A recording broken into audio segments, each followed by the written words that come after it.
ಇನ್ನು ವಾಲ್ಮೀಕಿ ನಿಗಮದ ಬ್ರಹ್ಮಾಂಡ ಭ್ರಷ್ಟಾಚಾರದ ವಿಚಾರಕ್ಕೆ ಸಂಬಂಧಪಟ್ಟಂತೆ ಈಗಾಗಲೇ ಮಾಜಿ ಸಚಿವ ನಾಗೇಂದ್ರ ಖೆಡ್ಡಾಗೆ ಬಿದ್ದಾಗಿದೆ. ಮತ್ತೊಂದು ಕಡೆ ಯೂನಿಯನ್ ಬ್ಯಾಂಕ್ನ 6 ಅಧಿಕಾರಿಗಳು ಎಸ್ಕೇಪ್ ಆಗಿರುವಂತಹ ಘಟನೆ ಕೂಡ ನಡೆದಿದೆ. ಪತ್ತೆಯಾಗದ ಯೂನಿಯನ್ ಬ್ಯಾಂಕ್ ಅಧಿಕಾರಿಗಳನ್ನ ಪತ್ತೆ ಹಚ್ಚೋದಕ್ಕೆ ಈಗ SIT CBI ಬೆನ್ನು ಬಿದ್ದಿರೋದು. ಈಗಾಗಲೇ ಬ್ಯಾಂಕ್ನ 6 ಮಂದಿಯ ಮೇಲೆ ಕೇಸ್ ದಾಖಲಾಗಿದೆ.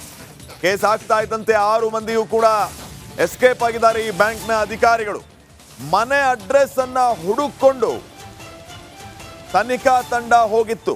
ಆದರೆ ಮನೆ ಬೀಗ ಹಾಕೊಂಡು ಅಧಿಕಾರಿಗಳು ಎಸ್ಕೇಪ್ ಆಗಿದ್ದಾರೆ. ಹಗರಣದಲ್ಲಿ ಬ್ಯಾಂಕ್ ಅಧಿಕಾರಿಗಳ ಮಹತ್ವದ ಪಾತ್ರ ಇದೆ. ನಿಗಮದ ಅಕೌಂಟ್ನಿಂದ ಬೇರೆ ಅಕೌಂಟ್ಗೆ ವರ್ಗಾವಣೆ ಆಗಿರೋದು. ಇದರ ಜೊತೆಗೆ ಈಗ ಈ ಯೂನಿಯನ್ ಬ್ಯಾಂಕ್ನ 6 ಅಧಿಕಾರಿಗಳ ವಿರುದ್ಧ ಕೇಸ್ ದಾಖಲಾಗ್ತಾ ಇದ್ದಂತೆ ಇವರೆಲ್ಲರೂ ಕೂಡ ಎಸ್ಕೇಪ್ ಆಗಿದ್ದಾರೆ. ಬ್ಯಾಂಕ್ ಆಡಳಿತ ಮಂಡಳಿ ಸದಸ್ಯರಿಗಾಗಿ ಈಗಾಗಲೇ ಶೋಧ ಕಾರ್ಯ ಮುಂದುವರೆದಿದೆ. 6 ಅಧಿಕಾರಿಗಳಿಗಾಗಿ SIT ED CBI ಬಲೆ ಬೀಸಿದೆ. ಮತ್ತಷ್ಟು ಅಪ್ಡೇಟ್ಸ್ ಅನ್ನ ಕೊಡ್ತಾರೆ ಪ್ರತಿನಿಧಿ ಅಜಯ್. ಈಗ ನೇರ ಸಂಪರ್ಕದಲ್ಲಿ ಅಜಯ್, ಗಮನಿಸ್ತಾ ಇದ್ದೀವಿ 6 ಅಧಿಕಾರಿಗಳು ಯಾವಾಗ ಇವ್ರ ಮೇಲೆ ಕೇಸ್ ದಾಖಲಾಯಿತೋ ಅವಾಗಿಂದ ಎಸ್ಕೇಪ್ ಆಗಿದ್ದಾರೆ. ಯೂನಿಯನ್ ಬ್ಯಾಂಕ್ನಲ್ಲಿರುವಂಥ ಈ 6 ಅಧಿಕಾರಿಗಳು ಈ ಒಂದು ಹಗರಣದಲ್ಲಿ ಪ್ರಮುಖ ಪಾತ್ರ ವಹಿಸ್ತಾ ಇರೋದು. ಇವರು ಬಲೆಗೆ ಬಿದ್ದ ಮೇಲೆ ಮತ್ತೆ ಏನೆಲ್ಲ ಟ್ವಿಸ್ಟ್ ಪಡಿಬಹುದು ಈ ಕೇಸ್? ಏನ್ ಅಪ್ಡೇಟ್ಸ್ ಕೊಡ್ತೀರಿ ಇವರ ಶೋಧ ಕಾರ್ಯದ ವಿಚಾರವಾಗಿ?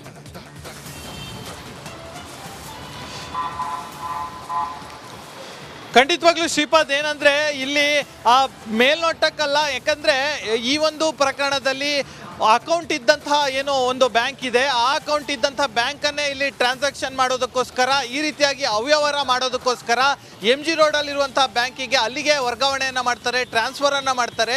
ಇಲ್ಲೇ ಅಧಿಕಾರಿಗಳಿಗೆ ಅಂದರೆ ಈಗ ತನಿಖೆ ಮಾಡ್ತಿರುವಂಥ ಅಧಿಕಾರಿಗಳಿಗೆ ಇಲ್ಲಿಗೆ ಮೊದಲನೇದಾಗಿ ಅನುಮಾನ ಉಟ್ಕೊಳ್ಳುವಂಥದ್ದು. ಯಾಕಂತಂದರೆ ಇಲ್ಲಿ ಟ್ರಾನ್ಸ್ಫರ್ ಮಾಡುವಂಥ ಉದ್ದೇಶ ಏನಿತ್ತು ಅನ್ನೋದು. ಇದರ ಜೊತೆಗೆ ಯಾವಾಗ SIT ಈ ಒಂದು ತನಿಖೆಗೆ ಕೈ ಎತ್ಕೊಂಟೋ ಆಗಿಂದನೂ ಕೂಡ ಎಲ್ಲ ಅಧಿಕಾರಿಗಳು, ಬ್ಯಾಂಕ್ನ ಸಿಬ್ಬಂದಿಗಳು 6 ಜನ ಎಲ್ಲರೂ ಕೂಡ ಈಗಾಗಲೇ ಎಸ್ಕೇಪ್ ಆಗಿರುವಂಥದ್ದು. ಬ್ಯಾಂಕ್ ಮ್ಯಾನೇಜರ್ ಆಗಿರ್ಬೋದು, MD ಆಗಿರ್ಬೋದು, ಮತ್ತು ಹಿರಿಯ ಅಧಿಕಾರಿಗಳು ಬ್ಯಾಂಕ್ನಲ್ಲಿ ಇದ್ದಂಥವ್ರು ಎಲ್ಲರೂ ಕೂಡ ಈಗಾಗಲೇ ಎಸ್ಕೇಪ್ ಆಗಿದ್ದಾರೆ.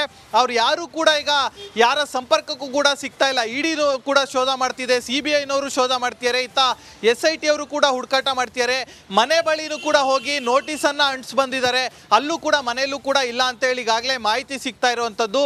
ಇಲ್ಲಿ ಬ್ಯಾಂಕ್ನ ಸಿಬ್ಬಂದಿಗಳ ಜೊತೆಗೆ ಕೆಲ ರಾಜಕಾರಣಿಗಳು ಮತ್ತು ಹಿರಿಯ ಅಧಿಕಾರಿಗಳು ಕೂಡ ಶಾಮೀಲಾಗಿದ್ದಾರೆ ಅನ್ನೋ ಒಂದು ಅನುಮಾನ ಸಹ ಇರುವಂಥದ್ದು. ಯಾಕಂದರೆ ಅವರನ್ನು ಕೂಡ ಈಗ ಕರ್ಕೊಬಂದು ಅವರ ಸ್ಟೇಟ್ಮೆಂಟನ್ನು ಮಾಡಬೇಕಾಗತ್ತೆ. ಅವರ ಸ್ಟೇಟ್ಮೆಂಟ್ ಮಾಡಿ ಅವರ ಲೂಪ್ ಹೋಲ್ಸ್ಗಳು ಇದೆ, ಅವರು ಇದರಲ್ಲಿ ಭಾಗಿಯಾಗಿದ್ದಾರೆ ಅಂತಂದರೆ ಅವರನ್ನು ಕೂಡ ಅರೆಸ್ಟ್ ಮಾಡುವಂಥ ಎಲ್ಲ ಸಾಧ್ಯತೆಗಳು ಕೂಡ ಇರುತ್ತೆ. ಈ ಒಂದು ನಿಟ್ಟಿನಲ್ಲೇ ಈಗ ಎಲ್ಲರೂ ಕೂಡ ಅಂದರೆ RTGS ಮಾಡಿದಂಥವ್ರು ಮತ್ತು ಹಣ ಟ್ರಾನ್ಸಾಕ್ಷನ್ ಮಾಡಿದಂಥವ್ರು, ಬ್ಯಾಂಕ್ನ ಸಿಬ್ಬಂದಿಗಳು ಇಷ್ಟೊಂದು ಕೋಟ್ಯಾಂತರ ರೂಪಾಯಿ ಹಣವನ್ನು ಟ್ರಾನ್ಸಾಕ್ಷನ್ ಮಾಡಬೇಕಂದ್ರೆ ಇಲ್ಲಿ ಸಣ್ಣ ಲೆವೆಲ್ನ ಅಧಿಕಾರಿಗಳು ಮಾಡೋದಕ್ಕೆ ಸಾಧ್ಯ ಇಲ್ಲ. ಸೊ ಹೀಗಾಗಿ ಕೋಟ್ಯಾಂತರ ರೂಪಾಯಿ ಹಣ ವರ್ಗಾವಣೆ ಆಗುತ್ತೆ ಅಂದರೆ ಅಲ್ಲಿ ಬ್ಯಾಂಕ್ನಲ್ಲೂ ಕೂಡ ಹಿರಿಯ ಸಿಬ್ಬಂದಿಗಳು ಅಥವಾ ಹಿರಿಯ ಅಧಿಕಾರಿಗಳ ಒಂದು ಗಮನಕ್ಕೆ ತರಲೇಬೇಕಾಗತ್ತೆ. ಅವ್ರಿಗೂ ಕೂಡ ಗೊತ್ತಿದೆ ಈ ರೀತಿಯಾಗಿ ಅವ್ಯವಹಾರ ಆಗಿದೆ ಅನ್ನೋದ್ರ ಬಗ್ಗೆ ಕೂಡ ಶಂಕೆಯನ್ನು ಈಗ ತನಿಖಾ ಸಂಸ್ಥೆಗಳು ಕೂಡ ಈಗಾಗಲೇ ವ್ಯಕ್ತಪಡಿಸ್ತಿರುವಂಥದ್ದು. ಅವರಿಂದನೂ ಕೂಡ ಹೇಳಿಕೆ ದಾಖಲು ಮಾಡ್ಕೊಳ್ಳೋದಕ್ಕೆ ಸಾಕಷ್ಟು ಪ್ರಯತ್ನ ಪಡ್ತಿದೆ. ಆದರೂ ಕೂಡ ಅವ್ರು ಯಾರು ಕೈಗೆ ಸಿಗದೆ ಈ ರೀತಿ ಓಡಾಡ್ತಿರುವಂಥದ್ದು ಮೇಲ್ನೋಟ ಕಂಡು ಬರ್ತಾ ಇರುವಂಥದ್ದು ಶ್ರೀಪಾದ್. ಓಕೆ, ಥ್ಯಾಂಕ್ ಯು ಮಾಹಿತಿಗಾಗಿ ಅಜಯ್.